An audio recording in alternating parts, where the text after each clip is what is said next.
โอกาสเมื่อวาจาเจริญพรญาติโยม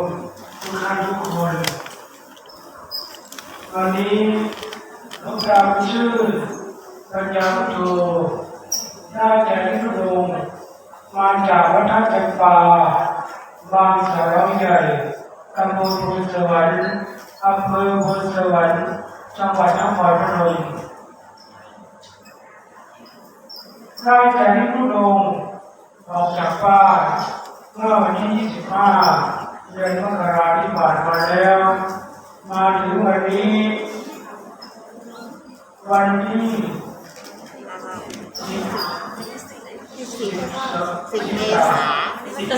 10หลวงปู่วันที่12เนาะ10 เมษาครับปู่10วันที่10ครับ10เฉยๆนะครับครับวันนี้วันที่10ครับวันนี้เป็นวันที่10 เดือนเมษายน2 เดือนกว่าแล้วได้มาขออาศัยอยู่ที่วัดของเรา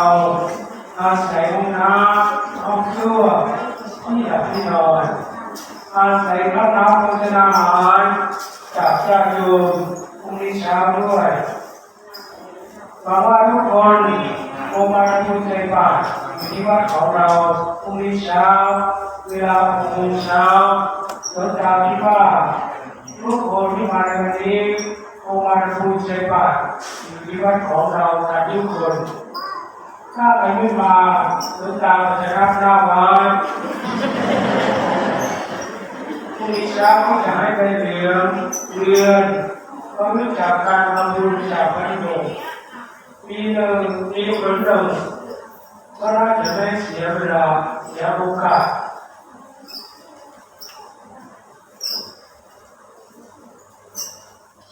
อันนี้เป็นรอบที่2ที่เราได้จากที่ทุกคนออกจากบ้านรอบแรกได้จากที่ทุกคนออกจากบ้านเมื่อวันที่2 เดือนตุลาเราพรรษาได้จากที่ทุกคนในสกลนครกาฬสินธุ์ขอนแก่นชัยภูมิไปถึงอำเภอชัยปราการลพบุรีมุกมาอำเภอเขียงคอยสระบุรีข้ามถนนเอเชียในอำเภอบ้านนานครนายกอำเภอบ้านสร้างปราจีนบุรีอำเภอพนมสารคามสนามไซคลิงก่อจันทร์บ่อทองน้องไก่ไปถึงอำเภอบางจันทร์อำเภอเกรมอำเภอนายตามอำเภอท่าใหม่ไปถึงจันทบุรีลุกขึ้นมาเป็นมะขามปลูกน้ำร้อนเข้ามาเขตจังหวัดสระแก้วอำเภอคลองหาดอรัญญประเทศตาพระยามาถึงบุรีรัมย์สุรินทร์ศรีสะเกษอุบลมุกดาหารนครพนมไปตามชายแดนได้มาอยู่พักอยู่ที่บ้าน1 เดือนก็7 วันรวมเวลาระยะการเดินทาง78 วันระยะการเดินทางพวกเราเฉลี่ยให้วันละ25 กิโลเอา25ไปคูณ78รวมไป1,950 กิโลได้มาอยู่ที่บ้าน1 เดือนกับ7 วันแรกจากที่ทุกคนออกมาเมื่อวันที่25 เดือนตุลาที่ผ่านมาแล้วก็มาถึงวันนี้ตามคนที่อยากจะถามลูกค้าว่ามาทุกโรงมาเพื่ออะไรแต่ไม่กล้าถามลูกค้าก็ถามทีเราเองมีความประสงค์ของนักการมี2 ประการแรกเรามีประสงค์ปรารถนาจากให้ญาติโยมรู้จักการทำบุญให้ทานรักษาศีลภาวนาในการประกาศพุทธศาสนาไปในตัวด้วยการให้ทานก็เป็นการสละสิ่งของของตนแก่คนที่ปฏิบัติยิ่งให้ก็ยิ่งมียิ่งดีก็ยิ่งจนเหมือนทุกวันนี้ที่เดินมาตามถนนราชดาเห็นญาติโยมหลายท่านหลายคนได้นำข้าวน้ำโภชนาอาหารน้ำคณะสารพัดหลายอย่างดอกไม้ทุกเทียนมาเราสักการะบูชากราบไหว้ที่ก็เป็นการให้ทานนั่งโมทนาบุญให้แก่ญาติโยมทุกท่านทุกคนด้วย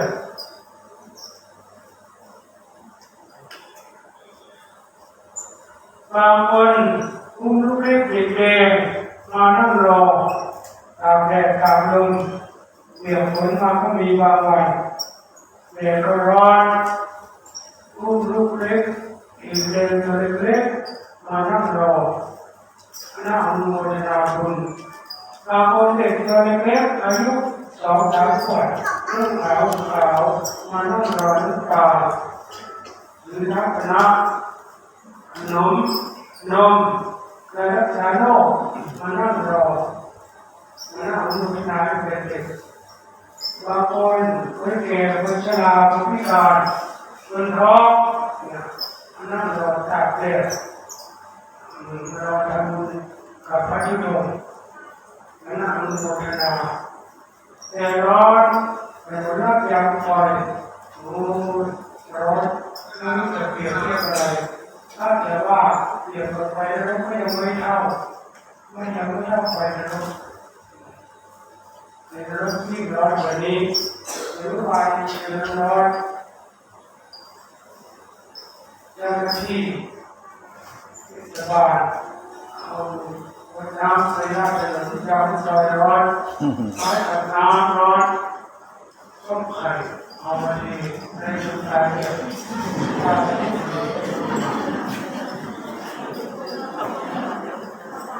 ไม่ได้ก็เลยแม่ก็ไปร้องที่ศาลาถ้าไม่มีศาลาอาญาผู้บริจาคก็น่าจะลำบากหน่อยนึงเราก็จะต้องเปลี่ยนทางเดินน้ำก็ร้อนไปหน่อยนึงปฏิบัติถ้ามีสิ่งเหล่านี้เกิดขึ้นเราก็มีความรู้สึกนี่เป็นทุกข์จากตัวของเราเราก็อดเราทนเอาถ้าจะเลยบ่นไปว่าในใจที่เขาก็คิดดีท่านก็คิดดียิ่งถนนร้อนคนตาแดงไม่ใส่รองเท้าท่านก็คิดว่าลงมาเป็นฝนตกมาใส่ถนนมาถึงแล้วพอราดน้ำแล้วน้ำตาเดินมาถึงก็รับกับความร้อนมาใส่ถนนแล้วน้ำตาเจ็บถ้ามีว่าเป็นนานมันก็จะเย็นอย่างที่ท่านคิดแต่ถ้าเขาที่ดีกันดีนั่นแหละแต่ว่ามันฉันคิดเลยว่าเกิดความร้อนขึ้นมาแล้วตาก็จะหยุดไม่ได้บอกว่าให้หยุด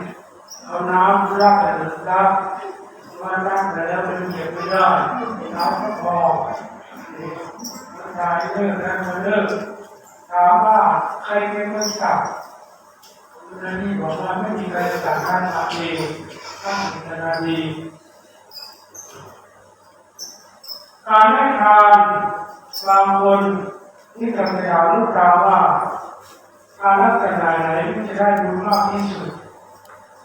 หลวงตาก็จะตอบให้ฟังคือขอให้เราได้มาด้วยความบริสุทธิ์พระมีศีลบริสุทธิ์อันนี้ได้บุญมากถ้าขอให้เราได้มาด้วยความรู้จริตพระมีศีลอันนี้ได้บุญน้อยท่านจัดไว้มีอยู่3 ประเภท3 ประการคืออย่างต่ำอย่างกลางอย่างสูงอย่างต่ำนั้นคือของที่เร็วกว่าที่จะบริโภคอย่างกลางนั้นคือของที่สำเร็จกับจะบริโภคอย่างสูงนั้นคือของที่ดียิ่งกว่าที่จะบริโภคของที่เราหวังแหนมากที่สุดเราให้ได้อันนี้เป็นบุญมหาศาลอีกประการหนึ่งนั้นจัดไว้เป็นมหาทานประการมหาทานประการมีอะไรบ้าง1ชีวิตบริจาค2อาคาบริจาค3พัทยาบริจาค4บุญบริจาค5ธนบริจาคชีวิตบริจาคนั้นคือสละชีวิตถวายพระพุทธเจ้าหรือแม้ชีวิตจะแตกจะดับไปก็ไม่ยอมเสียทรัพย์อันนี้ชื่อว่าชีวิตบริจาคพัทยาบริจาคอาคาบริจาคนั้นคือสละอัตภาพร่างกายแต่วัตถุอันเป็นที่เคารพเหมือนกับพุทธบริษัทมอบกายถวายชีวะเป็นข้าพระรัตนตรัยเป็นตัวอย่างชื่อว่าอาคาบริจาคพัทยาบริจาคนั้นคือเข้าใจว่าเป็นบุรุษเป็นสตรีต้องมีสามีภรรยาด้วยกันทุกคนผู้ที่ตั้งเจตนาไว้ว่าเราจะไม่มีสามีภรรยาตลอดชีวิตชื่อว่าภรรยาบริจาค อุตตาบริจาคนั้นเมื่อสละสามีภรรยาเสร็จแล้วก็เป็นอุตตาบริจาคอยู่เองคณะบริจาคนั้นคือตามธรรมดามนุษย์เราคนหนึ่งต้องมีที่บ้านที่สวนที่นาหรือมีการค้าขายแก่ถึงทุกคนผู้ประพฤติพรหมจรรย์ชื่อว่าใช้ที่สวนที่บ้านที่นาให้โอกาสการค้าขายเป็นทานพระเยซูชิงกรรมสิทธิ์ในหน้าที่นั้น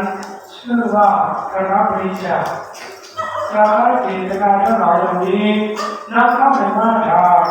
ถ้าผู้บำเพ็ญมหาทานเหล่านี้เป็นรอบชื่อว่าผู้รับเกียรติทานอันพระเจ้าได้ทรงแจกพระพุทธเจ้าได้เสวยความสุขชั้นใดและพระองค์ได้รับความสุขชั้นนั้นยิ่งกว่านี้ยังมีอีกความโลภความโกรธความหลงหลังจากนี้เป็นมูลแก่เรากุศลถ้าผู้บริจาคได้เป็นยอดทานและบารมีโลภะเกิดจากโลหะจากเป็นอย่างหยาบจากกามอย่างละเอียดอย่างหยาบนั้นสละด้วยศีลอย่างกามนั้นสละด้วยสมาธิอย่างละเอียดนั้นสละด้วยปัญญาวิปัสสนาญาณเมื่อข้าพเจ้าพึงเข้าใจว่าแต่ละปริญญาเดียวนี้ก็อาจให้ผู้บำเพ็ญสำเร็จมรรคผลนิพพานโดยไม่ต้องมีความสงสัยอธิการให้ทานนี่ตามทุกความที่แหละไม่ทานมีถวายข้าวน้ำบุญนาอาหารน้ำคนน้ำสารพัดในหลายอย่างน้ำให้หลายคันรถวันนี้คิดว่าเป็นสิ่งต่อไปรถนั่นแหละเราคนที่จะไปถามว่าเราไปไหนลูกตาไปนครพนมไหมไม่ใช่ลูกตาไม่มีรถขนไฟนะตามว่าหน้าที่ให้เจ้าหน้าที่หน่วยกู้ภัยหรือที่บ้านกำนันสารวัตรนายกอบตนายกเทศมนตรีอยู่ในพื้นที่แห่งนี้ที่รับผิดชอบดูแลพื้นที่แห่งนี้ถ้าตรงไหนมันขาดแคลนลูกตาบอกได้เลยว่าอาจทำเป็นบริจาคไว้จะเป็นศูนย์เด็กเล็กอนามัยโรงเรียนสถานที่จังหวัดพยาบาลหรือวัดอะไรแต่ตรงไหนมันขาดแคลนเอาไปบริจาคไปไว้ให้ท่านได้ผมได้สารที่อยู่ได้ดีญาติโยมไม่ต้องไปบอกว่าลูกตาจำใจแล้วความสนุกนะเขากราบไหว้ด้วยอันนี้ลูกตาได้นำให้เข้าใจด้วยถ้าหากขนมนมเดินตามถนนมาเห็นคนร้องคนที่กลางคนชราเด็กเล็กลูกตาก็จะให้เอาขนมให้คนร้อง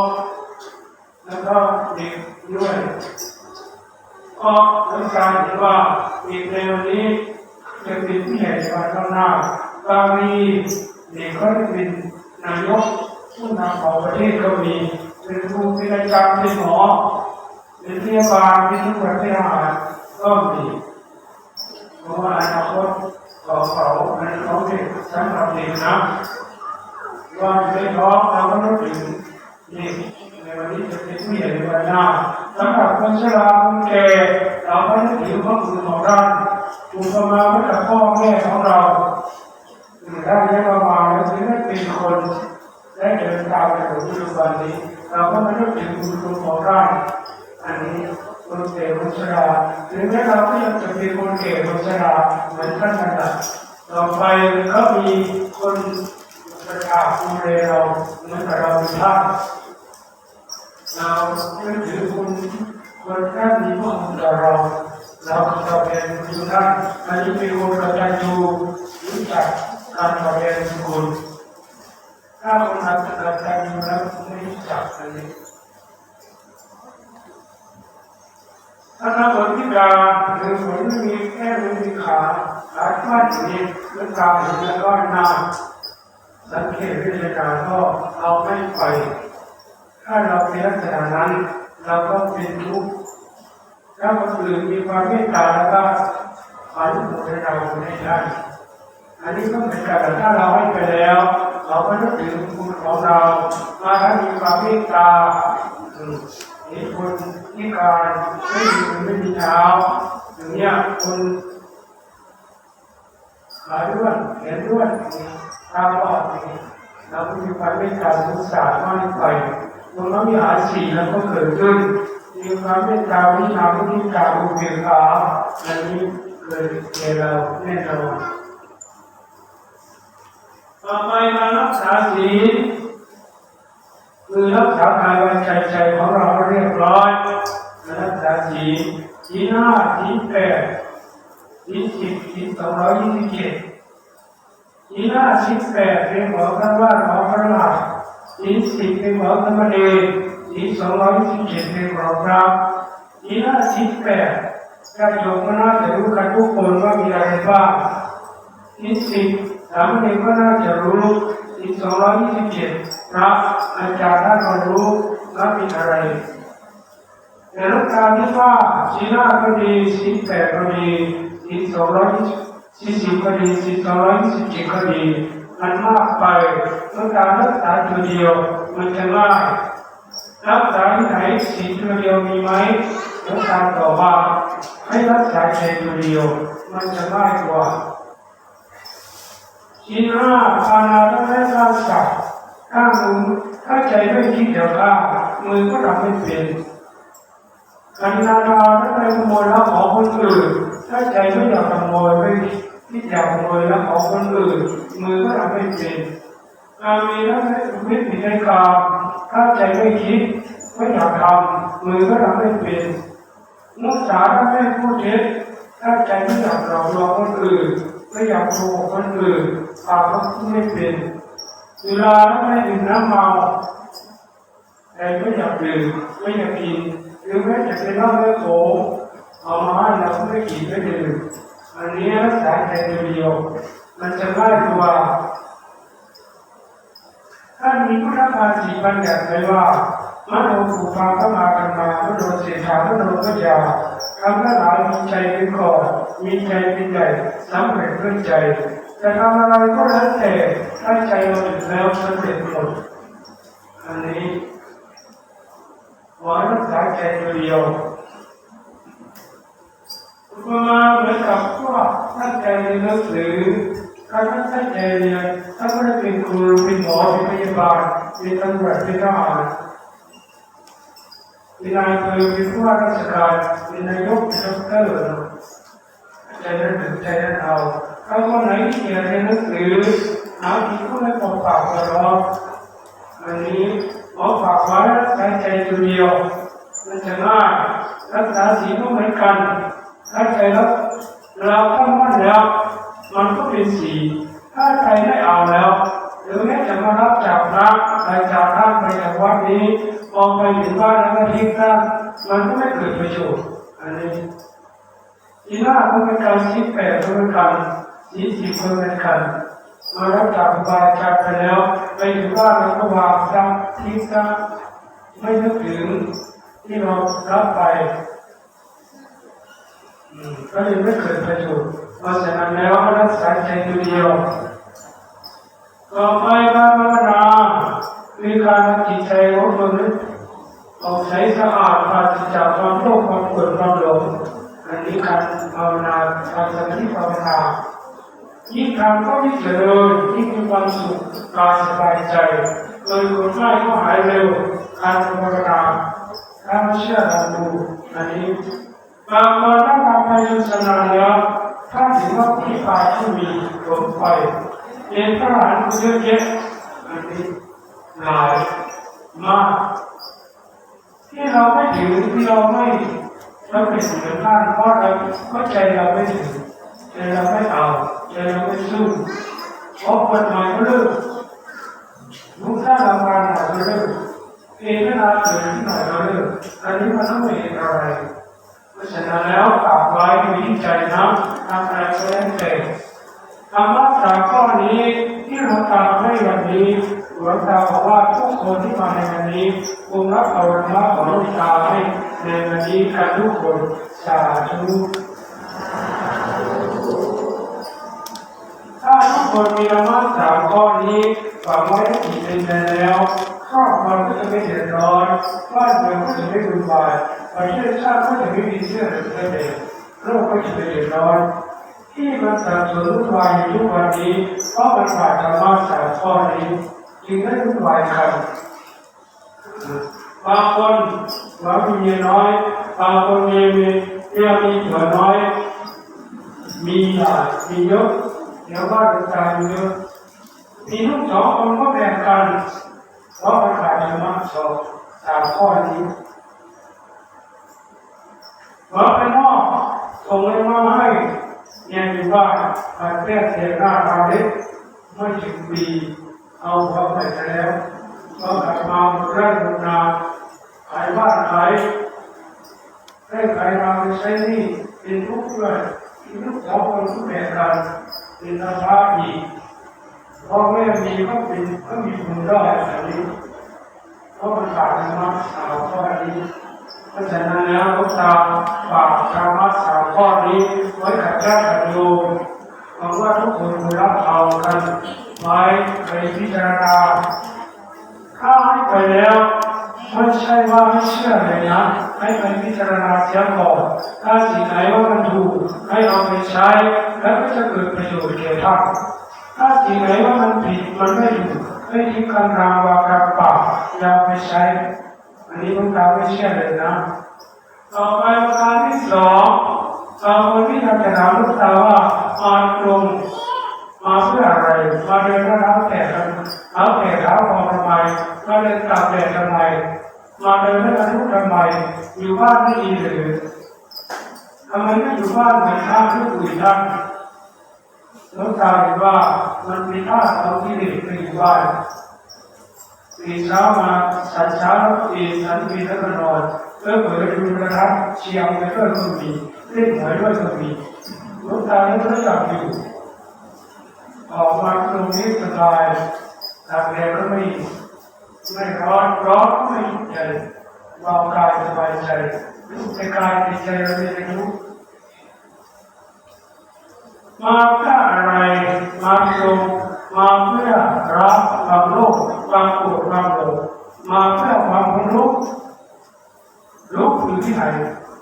ถ้าเกิดปัญหาเมื่อไหร่ก็เกิดทุกข์เมื่อนั้นเรามาดับปัญหาความไม่อยากจับตามประการปัญหามีสามประการปัญหาอยู่ที่ไหนตัวสมุทัยนั่นแหละทำให้เกิดปัญหา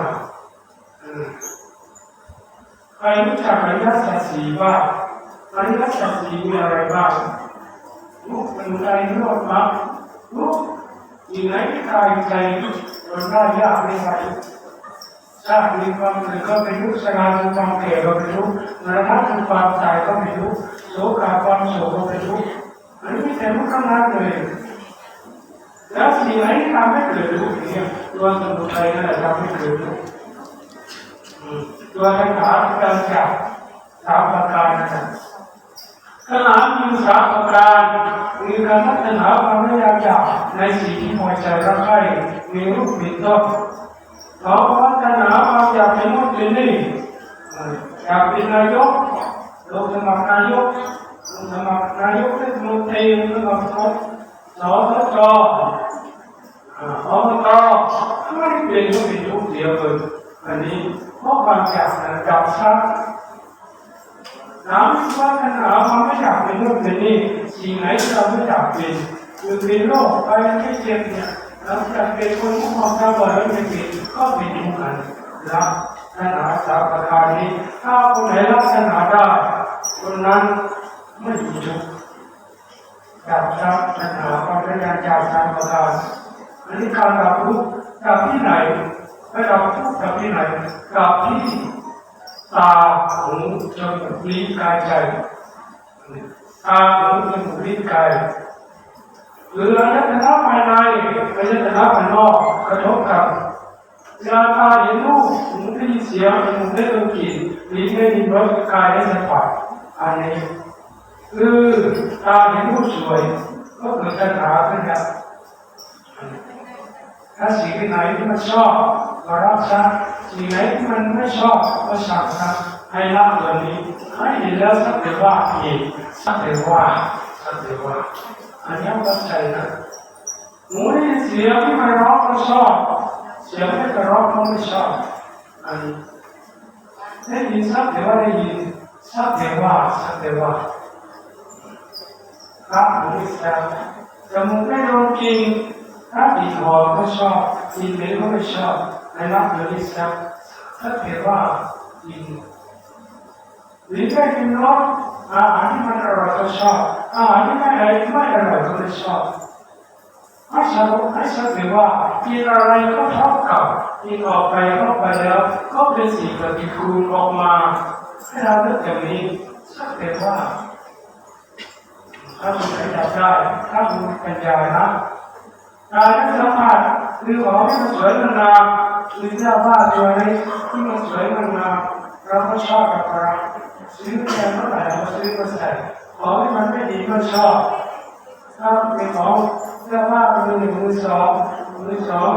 เราไม่อยากนุ่งอีกอันนี้ร่างนี้นุ่งไปไหนก็รับเก่าเป็นแค่เพียงว่ามีอวัยวะการวางอะไรนะเราไม่อย่างนี้ก็ต้องได้อยู่ได้ให้ดับอยู่ในสามถ้าไปดับปัญหาสามประการนี้ได้คุณนั้นต้องทุกข์ความรักความโลภความโกรธความหลงสามประการนี้แหละระดับทุกข์และความทุกข์ตาเห็นเงินดับได้แต่เราไม่เอาตาเห็นมนุษย์คนเลยถ้าโดนหลายเยอะแยะหลายมนุษย์พวกเราก็ไม่เอาไปทำไมมาดับอยู่นี่การทำมันไม่ง่ายจังเห็นแล้วเปลี่ยนความอยากแต่เราไม่เอาเห็นแต่เราไม่เอาอยากได้แต่เราไม่เอาอยากทำเรื่องความโกรธความหลงก่อนจะออกจากบ้านแต่งตัวลักษณะนี้เลยลุกสะโพกตรงกีมาเอาเดินนั่งธรรมดาทำนะ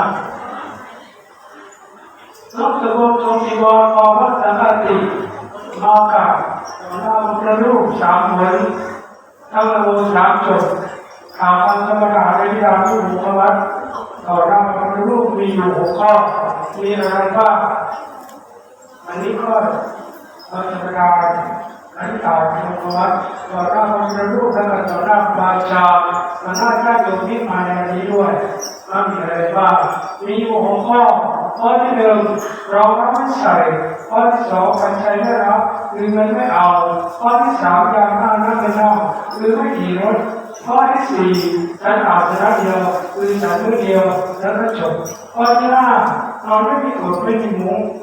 ไม่มีเต็นท์ไม่มีผ้าห่มไม่มีหมอนข้อที่หกกองไตรจีวรคือความบริหารแบบถ้าพระเจ้ารักษาสัจจะนี้ไม่ได้ขอให้เป็นติดไปหนึ่งไม้พุทธสองไม้เสือกัดสามไม้หมากัดสี่ไม้งูกัดห้าไม้ตะขาบกัดถ้ารักษาสัจจะนี้ไม่ได้ถ้าพระเจ้ารักษาสัจจะนี้ไม่ได้ขอให้บุญกุศลที่ข้าพเจ้าตั้งใจปฏิบัติด้วยการก็ดีด้วยวาจาก็ดีด้วยใจก็ดีจงเกิดมีแก่ข้าพเจ้าหนึ่งทานบารมีสองศีลบารมีสามเนคขมบารมีสี่ปัญญาบารมีห้าวิริยบารมีหกขันติบารมีเจ็ดสัจจะบารมีแปดอธิษฐานบารมีเก้าเมตตาบารมีสิบอุเบกขาบารมีสิบประการนี้จงเกิดมีแก่ข้าพเจ้าลูกตาคิดว่า100%มันเกิดนี้ต้องเกิดขึ้นให้มันเจ็บยากเจ็บอยู่คนละนิดละน้อยลูกตาคิดว่าสิ่งไหนทำไปแล้วจิตใจไม่เศร้าหมองลูกตาคิดว่าเป็นบุญสิ่งไหนทำไปแล้วจิตใจเศร้าหมองอันนี้เป็นบาปเป็นอกุศล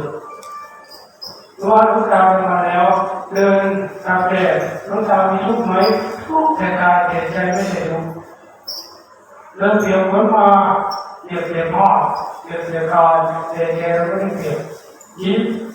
เริ่มตาไปหลงมาร้อนแต่กายแต่ใจเราไม่ร้อนก็เดินผ่านมาแล้วญาติโยมบางคนนั่งเข้าแถวมาอยู่พอเห็นลูกตาเดินมาลูกตามาแล้วเก่งมากดูลูกตามาแล้วยิ้ม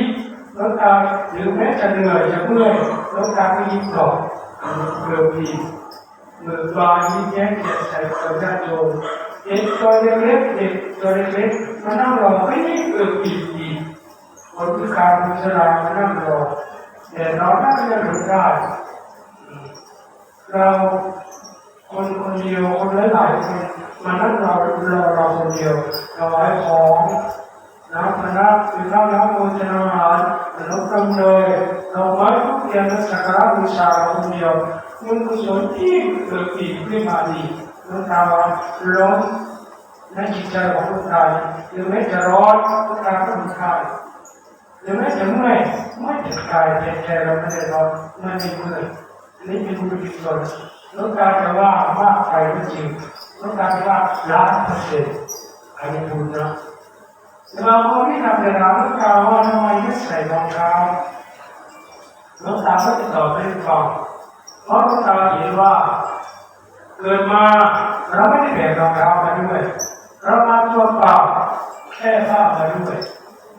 ไปตัวเปล่ามีใครบ้างไหมเอารองเท้าไปด้วยและทางตาก้าเราไม่ได้ไปด้วยรถเรามาช้าเราไม่ได้ไปด้วยเรือลำใหญ่ๆเขาไม่ได้ไปด้วยแม้แต่ร่างกายของเราก็ยังถูกเอาไปเผาไปทิ้งมันไม่มีประโยชน์อะไรถ้าเราเห็นลักษณะนี้เราก็จะเกิดความเบื่อหน่ายก็คลายความกำหนัดพอคลายความกำหนัดก็หลุดพ้นเมื่อหลุดพ้นแล้วก็เกิดความว่าหลุดพ้นแล้วความเกิดของมันสิ้นแล้วพระพุทธเจ้าเรียนว่าผลิตจบแล้วหน้าที่เรียนว่าเรียนทำเสร็จแล้วไม่มีหน้าที่อื่นที่จะทำต่อไปอีกอันนี้คือปัญญาเกิดขึ้นเราจะเกิดเบื่อหน่ายทันทีในตัวของเราเราจะไม่ใช่ความถือมันแต่คนที่ไม่มีปัญญามันจะยึดความถือมันไปไหนก็กลัวแต่เจ็บกลัวแต่ปวดกลัวแต่เป็นทุกข์แต่รู้ตาในกายในใจเราเป็นทุกข์ร้อนในกายในใจเราไม่ร้อนเย็นสบายเพราะเห็นว่าเกิดมาไม่ได้แบกรองเท้ามาด้วยมาก็มาตัวเปล่าแก้ผ้ามาด้วยไปตัวเปล่ามีใครไปได้บ้างไหมแล้วรอก็ขอมารอเรามีชีวิตอยู่ที่เริ่มค้นขวายหาไม่ได้กลับเลยนอนเป็นทุกข์พอตายไปแล้วว่าเอาอะไรไปไม่ได้เห็นคนตายไหมที่เราไม่เจอเลยมันการใช้จะรับไม่อยู่ไม่มีอะไรเราเอาอะไรไปไม่ได้ตอนมาเกิดมาตัวเล็กๆขึ้นมาเด็กตัวเล็กๆขึ้นมามันกำมือมาเด็กชักเด็กรู้นะใช้จะรับไม่อยู่มันมาตามกันตรงนั้นเวลาไปคนตายเลยไม่มีอะไรแต่ก็ยังไม่ถึงมันอยากไปอยากหน้าละศาสนานี้สามประการที่มันกล่าวให้ทีนี้ถ้าคนไหนเราได้นั้นจะพ้นทุกข์ถ้าเกลูกคนตายถ้าไม่เชื่อคนไหนก็น่าจะเห็นนะคนพ่อแม่เราตายไปก่อนเราเห็นแล้วก็ว่าเราบอกการสัญญาไม่อยู่ไม่มีอะไรมันเรื่องสองข้ามแปรเลยเดี๋ยวเราโง่ไม่มีปัญญาถึงแม้ร่างกายของเราตายไปแล้วเราคิดว่าถึง5 วันก็เปลี่ยนเลยไม่เอาไปของใครที่แถมคนอยู่เบื้องหลังเสียกันด้วยเพราะอะไรซื้อกับข้าวซื้ออาหารมันยังแค่อันนี้หลายคนหลายเสียนะที่ซื้ออาหารมันยังแค่มาเยี่ยมมาดูศพถ้าเอาไว้เป็น4-5 วันนะกินก็จะเป็นไม่มีขยับไปใกล้อีกด้วยไม่มีสาระแก่นสารอะไรถ้าเรามองเห็นลักษณะนี้แล้วก็จะคลายความถนัดต่อทันทีเพราะฉะนั้นแล้วหลวงตาไม่ยึดมั่นถือมั่นในเรื่องนี้หลวงตาไม่หลงสมมติอยู่กับสมมติให้มันเหนือสมมติอยู่กับโลกให้มันเหนือโลกอยู่กับกิเลสให้มันเหนือกิเลสอยู่กับธรรมให้มันเหนือธรรมอย่าไปเป็นหน้าของมันทุกวันนี้มันขี่คอเหมือนกับช้างมันจะเอาไปไหนมันก็จูงไปเหมือนกับวัวกับควายเห็นมันจูงวัวจูงควายไปไหมกิเลสจูงไปเป็นทุกข์อยู่ทั้งวันทั้งคืนอันนี้อีกประการหนึ่งหลวงตาเห็น สมัยถามพุทธกาลท่านสมมาสัมพุทธเจ้าของเราถ้าเสด็จบนสัตว์โลกมีใครบ้างไหมที่ได้ประกาศรอยรอเท้าพระเจ้าที่มาในวันนี้เราถามว่าไม่มีใครสักคนมีแต่ไปกราบรอยพระบาทของพระพุทธเจ้าที่อำเภอแม่ริมจังหวัดเชียงใหม่วัดป่าสีลอยเราตามไปดูข่าวแล้วนอนอยู่นั้นคืนเดิมท่านไม่ได้กล่าวว่ารอยรองเท้าพระเจ้ามีแต่รอยพระบาทก็เลยไม่ยึดมั่นถือมั่นเรามีลูกศิษย์ราชเราก็ให้มันคล้ายเกลือนะประการที่สองอาจารย์ไม่รับไม่เอาเงินทำไมไม่เอาเงิน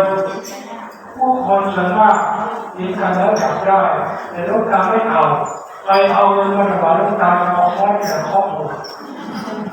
อย่ามาใกล้อย่ามานี้ไปเอาคนที่กระเป๋าโลกลูกตาอย่าให้เอากระเป๋าเงินเราว่าอย่ามาใกล้เพราะจะข้อหมายนั้นคนนี้บอกเมื่อเราสมมติกระดาษไปแล้วว่าเป็นฉันเป็นคนขวายเองก็เราสมมติมีมากเท่าไหร่ก็ยิ่งทุกข์เอาใส่รถสิบล้อมาเป็นฝากธนาคารเอาก็ตรวจสอบอีกเอามาจากไหนเยอะแยะเขาก็ไม่รับเขาหาว่าเราเป็นคนคอร์รัปชันอีกด้วยคนหนึ่งเลยไม่อยากได้เอาไปซื้อรถแล้วโอนมากี่พัน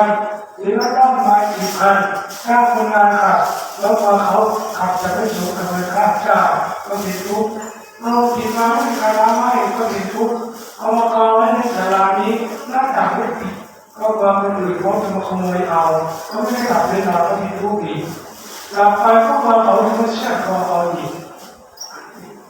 ว่าเขาจะมาขโมยเอาก็ติดทุกข์ไม่เอาซะดีกว่านอนจนป่าอย่างนี้ก็จะตายประการที่สามอย่างนั้นไม่นั่งซื้อไม่กี่รถมาทักรวมกันวัดแล้วว่าถึงมาเดินได้เท้าเราจะไม่กี่รถถ้าเรารักษาเสียใจไม่ได้บุญกุศลก็จะเกิดขึ้นก็ย่อมมาแจกแยกแจกโยมถ้ารักษาเสียใจไม่ได้บุญกุศลก็ไม่เกิดเราก็ต้องรักษาไว้บางคนที่มนต์หลวงตานั่งรถให้หลวงตาเดินบอกว่าหลวงตาจะไปไหนแล้วไปเราเลยนั่นแหละนี่มนต์ไปกับผมไหมผมจะไปส่งไปวัดไหนเพราะว่าหลวงตาไม่ได้นั่งรถอาจารย์ผู้ดูคนวัดก็ไม่ได้นั่งรถมาเดินด้วยเท้ามาเดินประพฤติปฏิบัติพฤติวัดปฏิบัติละความโลภความโกรธความหลงอนุโมทนาบุญให้ท่านท่านบอกว่าผมซื้อรถมาใหม่ๆป้ายแดงๆเลยหลวงตาก็ถามว่าซื้อมากเท่าไหร่โยมล้านแปดแต่2 ล้านก็ไม่ได้ขี่ให้หลวงตาบอกอย่างนี้อนุโมทนาบุญให้ท่านจะไปประการที่สี่ฉันอาสนะเดียวคือฉันไม่เดียวแล้วก็จบทำไมไม่สั่งเป็นเหมือนบ้านลูกอื่นท่านหลวงตาเห็นว่า3 มื้อกับมื้อเดียวก็มีผลเท่ากันโยมบางคนอาจจะกินหรือจะรับประทานหรือ3 มื้อก็มีเนาะมื้อเช้ามื้อเที่ยงมื้อเย็นด้วยแต่หลวงตาฉันมื้อเดียวหลวงตาเห็นว่า3 มื้อกับมื้อเดียวมีผลเท่ากันผลมันเป็นยังไงคืออยู่ได้วันเดียวเท่ากันอีก3 วันก็อยากกินเหมือนกันนี่หมดเสียนี่อะไรหมดเสียญาติโยมซื้อมันเสียมันซื้อกับข้าวเสียเวลาทำกับข้าวด้วยอันนี้ตามในลักษณะนี้ก็เลยไม่ฉันเพราะฉันก็ยังไม่ได้เท่ากันประการที่5นอนไม่มีขนไม่มีมุ้งนอนอยู่ลักษณะนี้แหละอยู่บ้านก็เท่านี้อยู่ป่าก็เท่านี้ออกมาก็เท่านี้นอนอยู่วัดอยู่บ้านก็เท่านี้มีแค่นี้ทำไมไม่ใช้กดใช้เกณฑ์เรื่องมุ้งใช้ผ้าห่มหรือผ้าลูกอื่นได้ผ้าลูกโป่งลูกอื่นทำไมท่านแบบมาแล้วตายถือว่าเป็นของหนักเลยถ้าแบบมามากก็ทุกข์มากไม่ยิ่งหนักเราเลยไม่แบบไม่ใช้แบบมามากเป็นขนเป็นเส้นเป็นผ้าห่มเป็นเสื่อเอามาด้วยก็ยิ่งหนักรู้จักว่ามันหนักและหนักถ้าหนักทั้งแบบก็บ่นไปอยู่อย่างนั้นรู้จักว่ามันร้อนเกิดเลือดไฟก็ยังบ่นได้ว่าร้อนเท่าไหร่ก็ยังแบบ เมื่อรู้จักละรู้จักว่าถ้าเรารู้จักละรู้จักว่ารู้จักว่ามันหนักรู้จักว่ามันร้อนเราก็วางซักก็สบายกายสบายใจไม่หนักของหนักเนื้อแล้วไม่เอาแล้วไปก็สบายกายสบายใจเหมือนกับนกไปมีแต่ปีกระบาดก็สบายไปหากินไม้ต้นนั้นต้นนี้วันนี้เช้าก็มาหากินอยู่ที่บ้านของเราเนี่ยอยู่ที่บ้านของเราเนี่ยฉันเช้าเสร็จแล้วก็ใช้ที่ลงต่อไปในสายสารข้างหน้าดีวันนี้อยากจะถามลูกสาวว่าทำไมไม่ใช้ขวดใช้มุ้งใช้เส้นไม่ควรยุงกัดหรือลูกตาตอบว่ายุงมันมีหน้าที่กัดมันก็กัดไปแล้วมีหน้าที่นอนก็นอนไปมีหน้าที่ปฏิบัติแล้วก็ปฏิบัติไปตามต้องตามรับผิดชอบหน้าที่ของการของมันแล้วการในลักษณะนี้ยุงมันมีหน้าที่กินแล้วตามที่ว่ามันไม่ได้แบกขึ้นมามันขัดขืนหมอถ้ามันตัวเดียวเอาตัวนี้มาดึงเอาเพื่อความชัดเจนอันนี้ยุงตัวเล็กนิดเดียวมันกินแล้วมันก็ไปมันมีหน้าที่นอนมีหน้าที่ปฏิบัติแล้วก็ปฏิบัติไปก็เลยต้องใช้ก็เลยไม่หนักไปก็สบายกายสบายใจประการที่หกออกการจีวรคือบริพารแปดมีอะไรบ้างบริพารแปดญาติโยมบางคนก็น่าจะรู้บางคนก็ไม่รู้บริพารแปดมีผ้า5 อย่างในสามผ้า5มีอะไรบ้างกระโปรงจีวรสังฆาติสายสะพายเดี่ยวข้าวของน้ำเลข3มีอะไรบ้างมีบาตรมีเข็มมีมีดโกนก็เป็นแปดก็เริ่มจากครั้งแรกอุปชาให้มาแค่นี้ออกตำรวจให้เราให้อุปชาบอกว่าถ้ามีพระ100%แล้วไม่อยู่ที่ไหนก็อยู่ได้ไปไหนก็ไปได้หลวงตาก็เลยใช้แค่นี้ก็สบายกายสบายใจถ้าสอนพิจารณากรรมฐาน5 อย่างเกสาโลมาละขาตั้งตาแต่โจเดี๋ยวเรามันหลงลืมวาจาท่านสอนให้เป็นบทว่าวาจาท่านให้พิจารณากรรมฐาน5 อย่างเดี๋ยวเรามันหลงก็เลยไม่รู้ก็เลยอาจเป็นคนประหยัดมัธยัสถ์สันโดษรับน้อยมีน้อยกินน้อยนอนน้อยนุ่งน้อยห่มน้อยอันนี้ก็สบายกายสบายใจไม่ติดคนมากๆอย่างใหญ่ถ้ารักษาได้ถ้าพระเจ้ารักษาสัจจะนี้ไม่ได้หลวงตาที่ว่าบุญกุศลเกิดขึ้นแน่นอนแค่มันแจกแยกแจกโยมมันไม่ใช่น้อยเพราะฉะนั้นวันนี้หลวงตาเราบุญกุศลที่มันเกิดขึ้นในการปฏิบัตินี้มันแจกให้ญาติโยมในครั้งที่ผมวันนี้ด้วยหลวงตาขออนุโมทนาเอาใจในบุญและใจในธรรมที่อาตมาได้ตั้งใจปฏิบัติด้วยกายก็ดีด้วยวาจาก็ดีด้วยใจก็ดีหากเป็นว่าบุญกุศลอันใดเกิดขึ้นในการปฏิบัตินี้ขอให้โยมมีส่วนร่วมในบุญกุศลนี้หากเป็นว่าท่านมีทุกข์มีโศกมีโรคมีภัยความรักบุญกุศลอันนี้จงเป็นทำลายสิ่งเหล่านั้นให้เราเบาบางลงให้ทุกข์หายโศกหายโรคหายภัยนำพาชีวิตของท่านไปสู่ความเจริญงอกงามในศีลในธรรมในหน้าที่การงานยิ่งขึ้นไปโดยทั่วทั้งกันทุกท่านทุกคนด้วยเถิด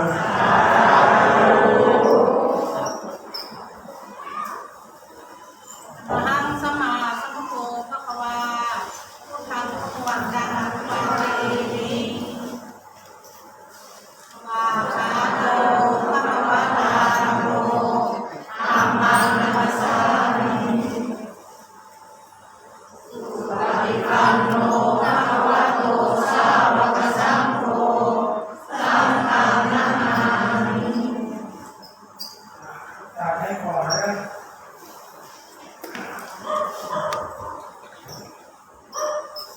ยะถาวริวหาปุราคาริปุเรติสาคาโมนาวิเศ เจ้าจังสมุทรสาครให้บริบูรณ์ได้ฉันใดเอวเมวิโตรินาเมนาอุปคัปปติ